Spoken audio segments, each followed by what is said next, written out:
You're watching Toronto Sports Rush on the Bet Rivers Network. It's Wednesdays with Keegs, who's at Blue Jays spring training. And I was thinking this yesterday, and I haven't asked you this yet, Keegs.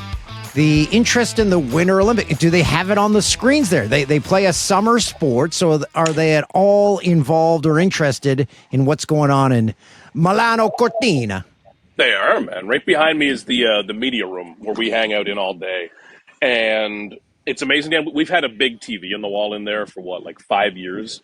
And this was the first year that anyone thought to be like, hey, can we change the channel in here? It's just been a Blue Jays logo on a flat screen for 5 years. So we've broken new ground technologically here. So we'll probably have the quarterfinal game on today.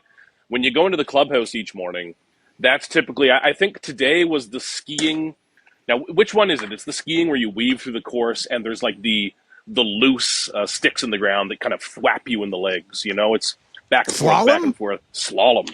You see, I'm clearly an Olympics reporter. I'm not sure what the slalom is, what the moguls are. But there's usually a few guys watching it. We've had curling on in the clubhouse. That typically dominates the morning. You know, now I'm curious to see what happens in that clubhouse for like a Canada-USA game. It might land during a spring training game. So I'm not going to do my job very well that day. I'm going to be very direct with everyone. My job will be poorly done the day of the gold medal game. But John Schneider came out. He said he's rooting for Team Canada, though. He's a smart man. He knows which country his bread is buttered in. I respect it. He knows what he's doing. Have the guys picked up on the curling controversy? I saw a great meme, a video, and it showed like how the Russians did steroids and stuff, and they said Canadians cheating. It's a finger. It's amazing. It's amazing how coming out of that, it just seems like everybody seems annoying. You know, it's like the controversy flipped from one side to the other, and I'm kind of like, man, like all these guys are kind of annoying me. You know, it's great. It's because I always think of curling as that one last line of defense, Dan, where it's like an elite level sport, but they still are cool and like to drink a beer or something, right? But no, they have high performance brain as well, which is a dangerous thing. So it's I'd like to see it. Let's get a scrap in one of these curling matches, you know. But it's curling's the fun one for me, man. Like curling does sneaky, ridiculous TV numbers and stuff, you know. Like it amazes me. Like it blows my mind what curling does. But I'll tell you, like if I texted my mom right now, she could tell me the curling schedule for the rest of 2026. I bet you. So it's curling's a big deal, fellas, and probably my favorite winter sport to play. You know, I miss having a good curling rink in my neighborhood when I lived out east. I sucked, but it was fun. Yeah, they stopped smoking darts while playing. Yeah. So let's get your initial takeaway. You've seen the guys in batting practice. Who right now has surprised you with their cuts? Man, I like watching Kazuma Okamoto. You know, Vladdy's always going to look like Vladdy. I've watched him take BP for a decade. It's cool, but it's going to look the same, and that's good enough. He's great.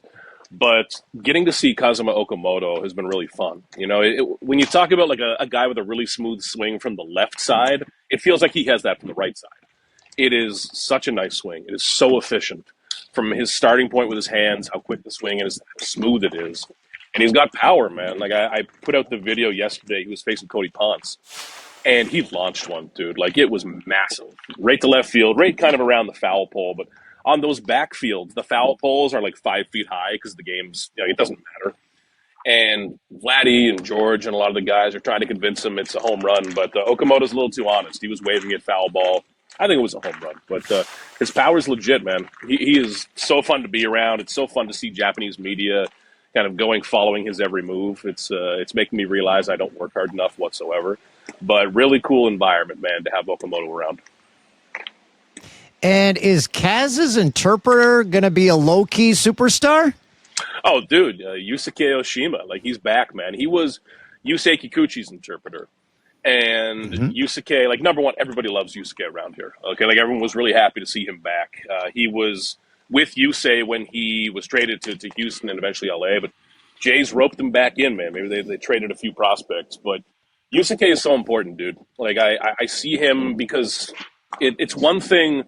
I think a lot of people hear interpreter and they think of just when you're doing media, or that's what I think, because I think we are the almighty center of the world. It's all about the media, right? But the interpreter role is so much about day to day in the middle of drills. So yesterday I'm watching Carlos Febles, the third base coach who coaches the infielders. He's talking to Ernie Clement and Addison Barger and Okamoto together.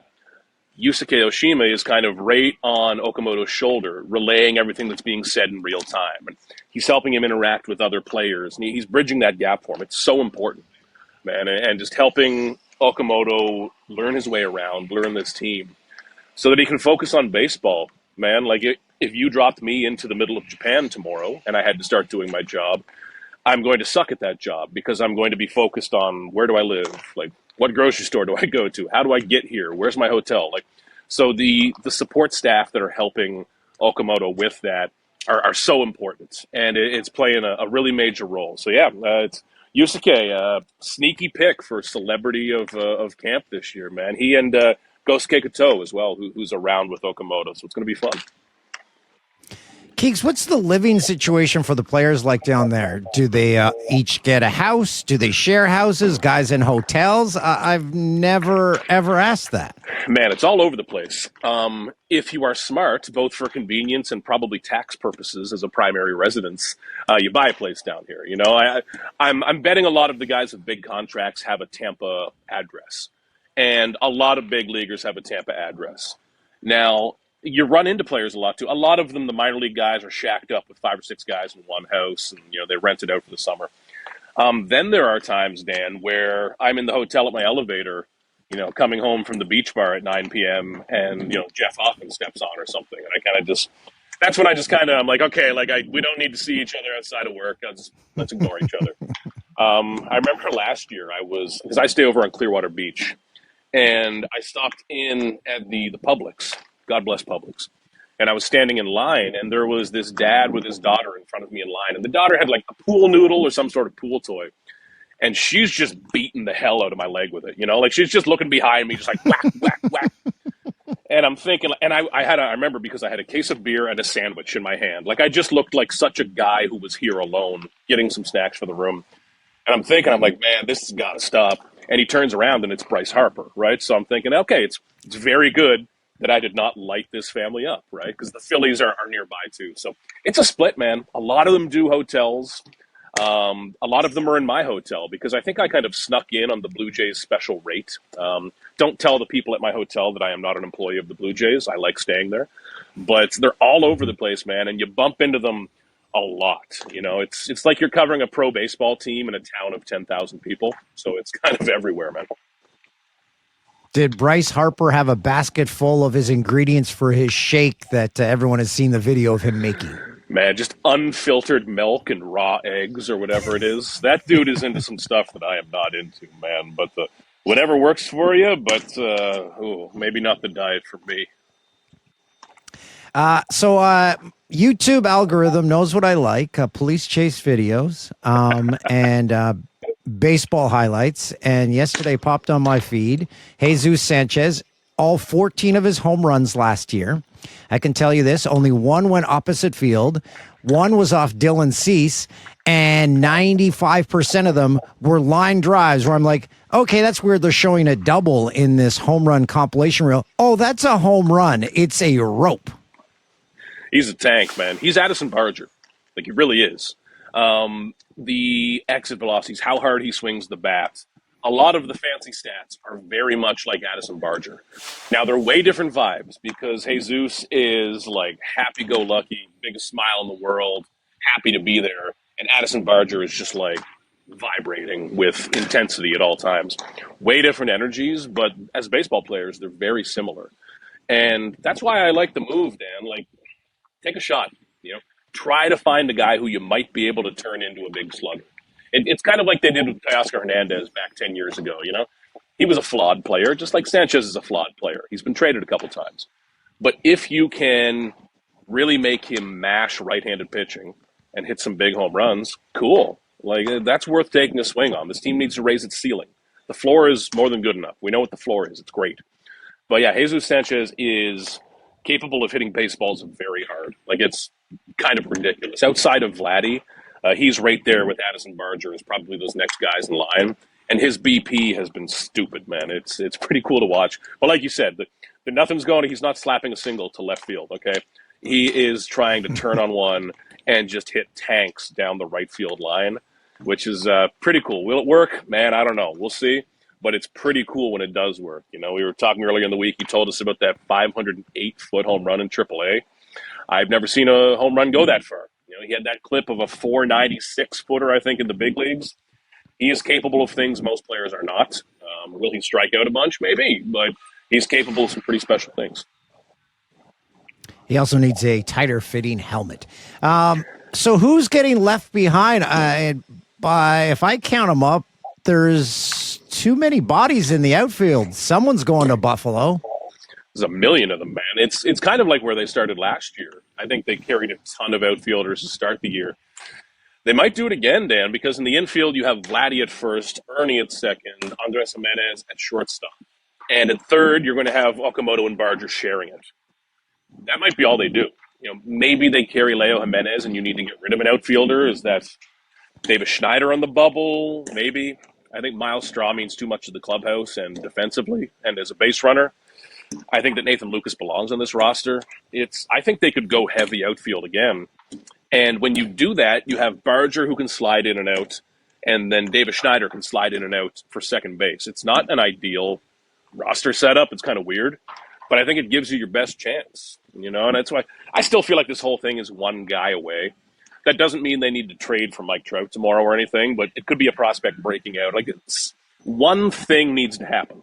Like, there's one thing missing here, I think, and there's lots of time for that to happen, but they do have a billion outfielders, and they've got a couple of prospects, too. RJ Schreck, Yohendrick Panango.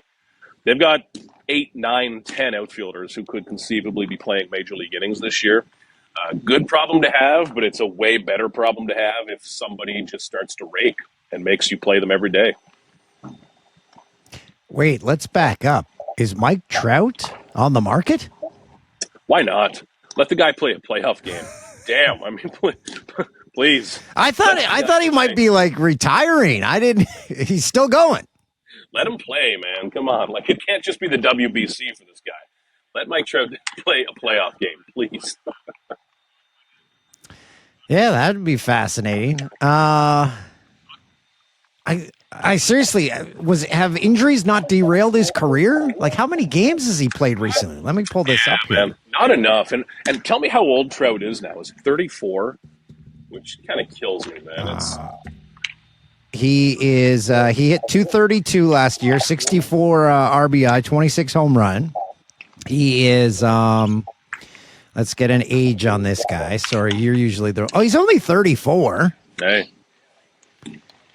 But how much baseball is left in that body? That's the thing. And there's been talk about how he's going to play some center field again this year. And it's that body type, Dan, that often has more trouble aging. You know, Aaron Judge is, I believe, 33 going 34 as well. And typically when you have that big built body, there's more wear and tear on it. You know, we've seen that with George Springer over the years. Like, George Springer is built like a free safety in the NFL. You know, he is in incredible shape. I don't even think it really comes to the TV. But when you are that built, it's often like the little wiry guys who can play forever. You know, like the 5'10", 170-pound dude that just bounces off of everything. But Mike Trout is built like a linebacker. And, man, I hope that he gets a run at something. You know, the end of the last WBC with Shohei Ohtani versus Trout was one of the best baseball moments of the last 10, 20 years. Like, that's as good as it gets. But I would just love, man, whether it's with LA or ideally he ends up somewhere else at the end of his career and gets a run at this, it would be so cool, dude, because he has been at times the best player on the planet without question. But nobody talks about the guy now, you know? We're all about the young new wave of players, but Mike Trout was that guy for 10 years. They just didn't do enough around him. You know, it reminds me of kind of the Delgado years in Toronto. You know, like, you look at these numbers and you think, how the hell did this guy not hit in a World Series or take a run, you know? So it kills me, man. I want to see more of it. Carlos probably wakes up every day thinking the same thing. Hey, looking at the World Baseball Classic, it looks like there will be a sellout at TD Ballpark in Dunedin on March 3rd as the Jays play Canada in an exhibition game. Big time, man. I'm hoping that we see some of the regulars in that. Like, you're not going to have Freddie Freeman, unfortunately, and some of the big names. But Team Canada's got like a pretty cool young position player core. Especially the outfielders and some of the athleticism you have, like Denzel Clark, I think, in the outfield. Like a lot of these young players who this is going to be a valuable WBC for them to kind of get into it. And then by the next WBC, I think they'll be a real force. But Canada's got a shot to make it at least out of the group stage.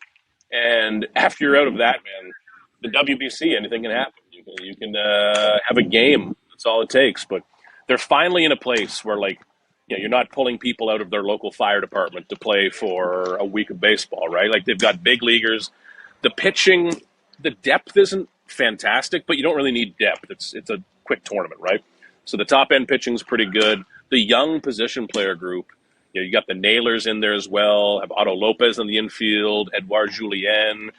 You'll have Owen Casey in the outfield. Like, there's real talent there, man. And if they get aggressive with it, like, I want to see them just play some wild baseball, steal some bases, take some big hacks. Like, this is a fun young team, man. I hope they make it out of the group stage, because that could be a real jumping off point for Canadian baseball, I think. We'll leave with this. I asked you about batting practice. You've followed my request. You're posting lots of videos from pitching side sessions. Who among the pitchers has surprised you with their pop when it hits the glove or their movement? Man, it's when you stand behind like Louis Varland throwing, and he's probably up at 97, 98 already because he throws 100 and 101. Behind him, behind Jeff Hoffman is another one. That's when I stand there, Dan. Like, I don't know how anybody gets a hit. I have no idea. I don't know how hitters aren't just closing their eyes and guessing. And then it's always fun to see the young guys. Like, they might be. It's like a video game where you press the guess pitch button. But standing behind Varland and Hoffman, it's for me, it's when you're watching like a two-seam fastball. So it's coming in at 98, but it's going whoop at the last second. What the hell are you doing? Like, how do you make contact in any meaningful way? I've got no idea. But this time of year, Dan, is also when we see the live batting practice. And like yesterday was a good example. I was watching Angel Bastardo. He's one of the Rule 5 picks from a year ago, a prospect, like maybe he can try to crack the team. He's facing Jesus Sanchez. This is actually a good example. His first 3 pitches, swinging strike, swinging strike, swinging strike, at like 97 up in the zone. And I'm thinking, oh my God, like this guy is going to be a story for me. Then Alejandro Kirk waddles up to the plate and hits one 500 feet to dead center on the first pitch. And Kirky just like, everyone's cheering, and Kirky just like puts his head down and walks off the field. And I'm like, oh, okay, well, that's how that's going to go. So you learn to get excited for about 5 seconds, and then a real big leaguer, with great contact steps in. It's like, okay, that's how this is going to go. But, man, it's fun to see. And hitting, like they say, hitting is the hardest thing in pro sport. Yes, it is. I don't know how anyone does it.